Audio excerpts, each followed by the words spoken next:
Hi guys, this is Legend and welcome back to my YouTube channel. So for today's video, ano nga ba yung nagustuhan ng amo ko sa akin? So, kanina late ako nagising and day off ko ngayon. So, 9:45 ako nagising and pag gising ko, gising na sila kasi hindi pa lumalabas pero tapos na silang mag-toothbrush ata lahat-lahat. So, naglagay ako ng tubig tapos biglang nakabihis na sila, tas nag-good morning sa akin yung amo kong babae. Tapos sabi ko, pasensya na, late ako nagising, walang tubig na mainit. Sabi niya, it's okay, sabi niya ganon. Tapos nag-init na lang kami sa isa, kasi yung heater na ininit ko is 30 minutes yun bago kumulo. Yung maliit, siguro mga 5 minutes lang or 10, kulo na siya. So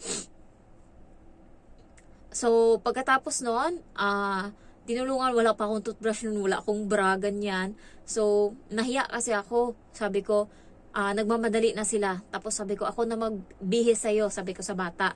Sabi niya, ay salamat. Sabi niya, hindi ako mahirapan sa sarili ko ngayon kasi nandyan ka dyan, binihisan mo ako, sabi niya gano'n. Tapos, nandito na ako sa loob, pero inawang ko lang yung pinto in case napapasok sila. And hindi pa kasi ako nakatoothbrush, baka gamitin nila yung CR. Kaya hindi muna ako pumasok doon. Tapos sabi ng bata, Jen, matutulog ka ba uli? Sabi ko, hindi. Sabi niya, sabi mo sa akin, matutulog ka kapag day off mo. Hanggang 2:00 ka na nagigising. Sabi ko, muna ako. Maglalaro ako ng cellphone. Tapos pagka naantok ako, tsaka ako iidlip. Sabi niya, kasi yung ibang helper, sabi niya, puro lang sila cellphone. Yan lang yung ginagawa nila. Ewan ko.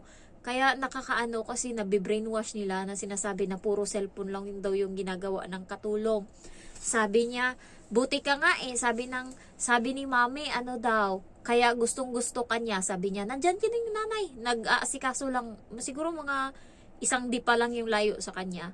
Sabi niya, kasi pumunta siya dito sa may pinto ko. Kinausap niya ako sa labas. Sabi niya, sabi kasi ni mama na lang tawag natin o kaya mami. Sabi kasi ni mami, kaya kanya gusto kasi bihira ka lang daw mag-cellphone. Natawa ako. Kasi kung alam mo lang, halos dut-dut din ako buong araw, hindi nyo lang napansin. Pag alis nila dito sa bahay, pag may pasok, naka-cellphone na ako niyan. Matatapos ako 8:30 or kaya 8:20. So mag-1 oras akong nagsi-cellphone. Tapos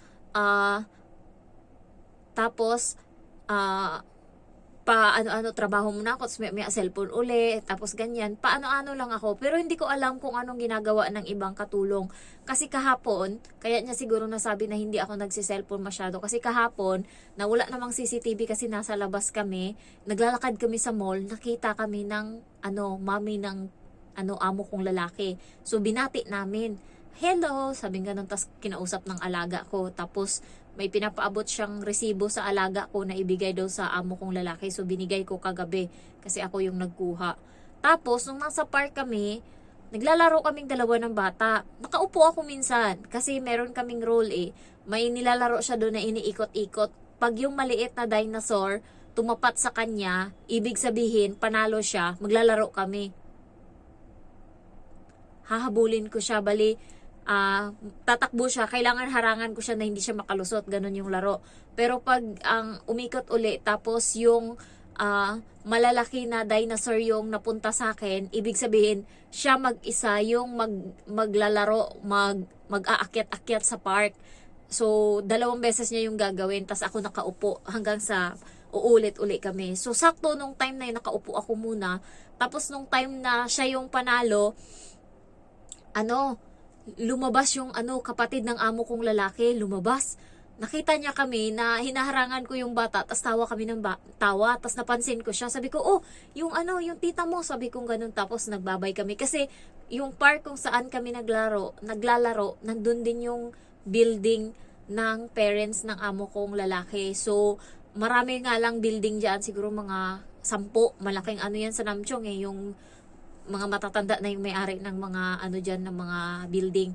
Ayan, so 10 siguro. So isa dyan kanila, sila dyan nakatira. So natsyempuhan kami. Sa tagal-tagal ko na dito na 3 taon na ako. Ngayon lang ako natsyempuhan na nakita nila kami sa park. So naglalaro kami ng ng harang-harang, tapos nakita ko yung kapatid ng amo kong lalaki binati ng bata. Sabi ko, tawagin mo, sabihin mo ayan, maghilaw ka.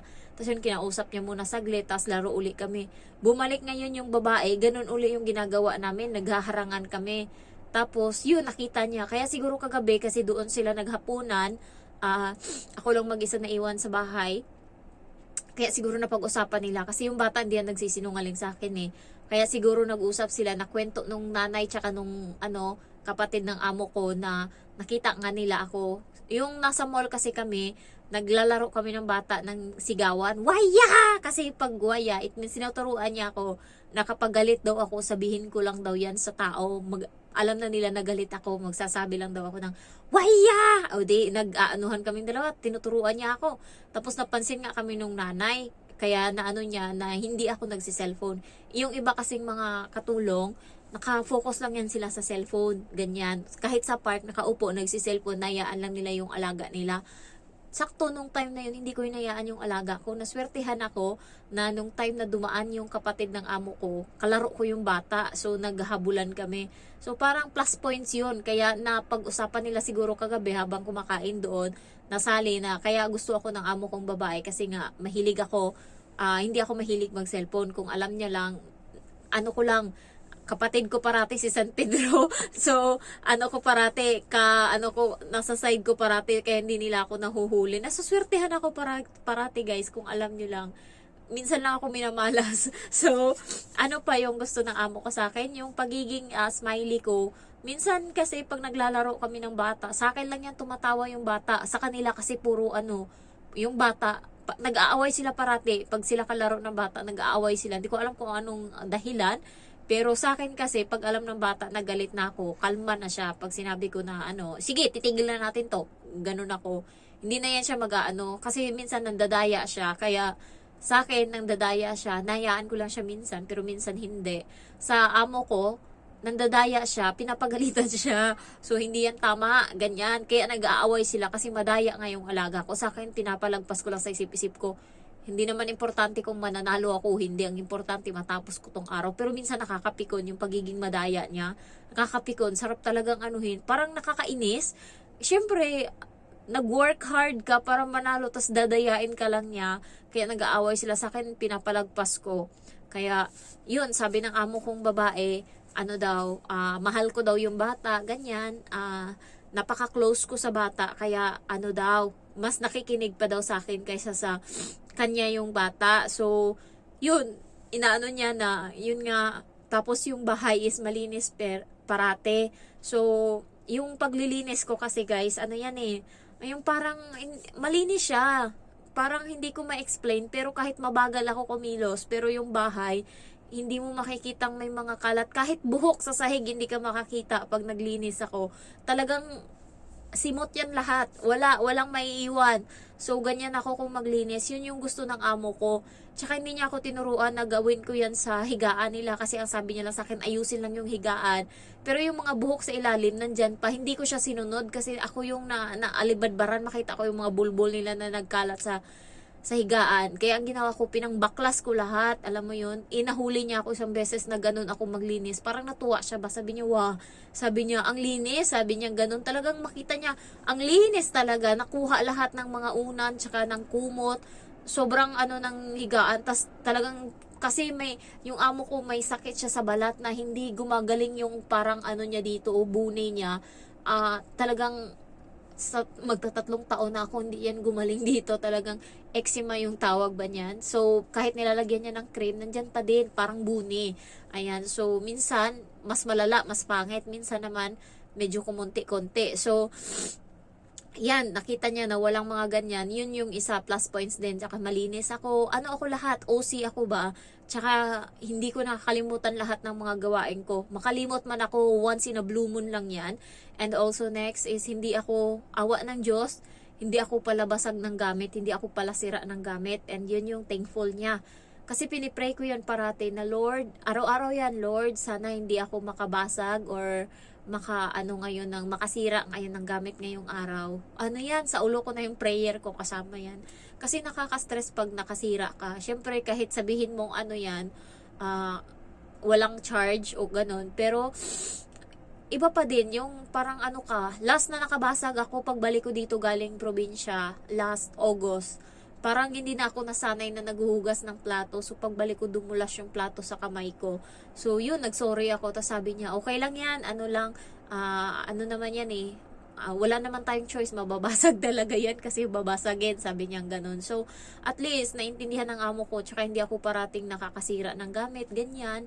Kaya pinapalagpas niya yung mga konting mali ko lang. So, thankful din ako kasi yun nga lang yung kinakatakot ko kapag nagpaalam talaga ako. 2 months kung titiisin. Diyos ko, paano ko sila papakisamahan. Yun yung, akala ko ang tapang-tapang ko. Matapang lang pala ako mag-advise sa inyo. Pero pag ako na pala, para palang ang hina, no? Kaya parang nainis ako sa mga subscriber ko dati. Ba't hindi mo magawa? Yung ganyan. Bakit hindi ka matapang? Pero puta, nung ako na ngayon, hindi ko maintindihan. Ayan, na-share ko lang. Pero lalakasan ko na lang yung loob ko. Wala namang magagawa eh. Basta araw-araw, minus yun ng minus sa mga, ano ko dito, mga natitira ko. And, ayan, noonti-unti ko na yung mga pasalubong ko. So, eto, tatagayin namin to ng mama ko. Ayan, peach siya. So, naghanda ako ng mga ganto-ganto para pangtagay namin doon ng mama ko, banding namin. Tapos, mamimiss ko yung seaweed, of course. Kaya, bumili ako. Favorite ko to. Ayan, so, yan, nag-uunti-unti ako ng mga dadalhin kahit na ano na ako doon, nakaalis na, awa ng Diyos. Tagumpay kong naalis yun ang hindi napansin ng amo ko. So, isa din pala sa reason kung bakit pinastorage ko yun. Kasi nga, merong taga-taas na nagtatapo ng sigarilyo na may apoy pa, guys. So, parati yan. And, buti na lang kamo nung tinapo niya yung sigarilyo na ganto pa yung yung natira. Tapos, kinain ng sigarilyo or ng apoy ng sigarilyo yung balcony namin. May hulma doon ng apoy. So, buti na lang nung time na may tumapon sa taas, hindi ako naglawa ng bedsheet. Kasi yung bedsheet, paano-ano yun eh, lalo pag hangin, pag ganun-ganon yun, baka nasunog. Yeah, isa din yun sa reason kasi iniisip ko, sayang naman kung masunog yung mga gamit ko. Pero at least ngayon, kung may mangyari mang ganun, hindi na ako masyadong ma-stress ba. Kasi at least, ko na, marami-rami na din akong nakuha dito. Sobra kalahati na yung nakuha ko dito sa mga gamit ko. So, yun, na-share ko lang sa inyo na galingan nyo lang sa pag-work kung gusto nyo na magtagal kayo para yung matanda nga, din ako gusto din ako, pinadalhan ako ng maraming ulam nung nakaraan, kaya ilang araw ding masarap yung ulam ko kasi pinadala ng matanda, tapos binigyan niya ako ng orange, ganyan. So, iyon yung maganda dahil wala pa siyang katulong. wala pa silang katulong simula November. So, kasi nga tagal pa yun bago dumating. Kapag Indonesia kasi, maabot ng 3 buwan, 4 na buwan, 5 buwan, bago dumating yung katulong. Kaya, matagal pa silang maganyan-ganyan. So, yan, karma nila kasi masasama ugali. So, yung kapatid ng amo ko, ilang beses na din nagpalit. Kaya, yung amo ko, sana, ang makaganti lang ako dito kung yung papalit sa akin, hindi niya kaya at mag-break siya ng contract. Doon ako makakaganti sa kanila. So, ngayon, hindi pa kasi nga, hindi ko kayang iwan sila kasi kahit masama yung ugali nila, kahit na ako minsan, pero marami din naman silang ginawang kabutihan sa akin kaya hindi ko sila iiwan na walang kapalit. So ayun lang guys, thank you for watching and I love you all, bye bye.